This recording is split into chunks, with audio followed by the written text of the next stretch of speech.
को। वाकई? कहीं 1-2 दिन बाद छोड़ तो नहीं देंगे वो इसे? नहीं, मुश्किल है। वैसे भी पहले वाले मामले में भी मतलूब था ये।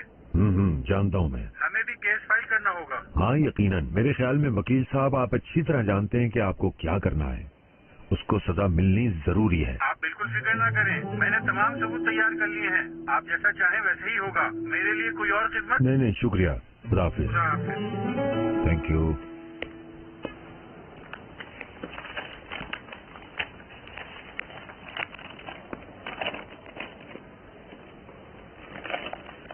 शाम तक फ्री हो जाओगी ना तुम?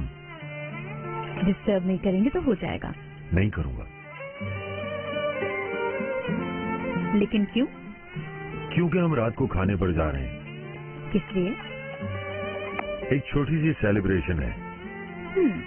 छोटी सेलिब्रेशन के लिए? ठीक है। ओके।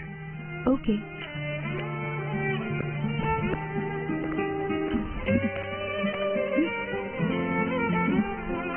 शहजाद को इस तरह की सेलिब्रेशन करना पसंद नहीं है। क्यों ना ऐसा करें किसी डिनर के लिए चले? वैसे भी आजकल बहुत अपसेट रहने लगी है वो। तुम ठीक कह रही हो। ये जरा खोल के देना मुझे।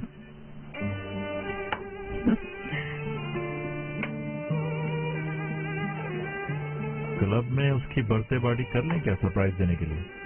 ठीक है, लेकिन पहले ओनर साहब से कंफर्म कर लेना। नहीं, मैं उससे बात कर लूंगा। मैं अहमद से कह दूंगा, वो बड़ी अच्छी सी पार्टी अरेंज कर देगा।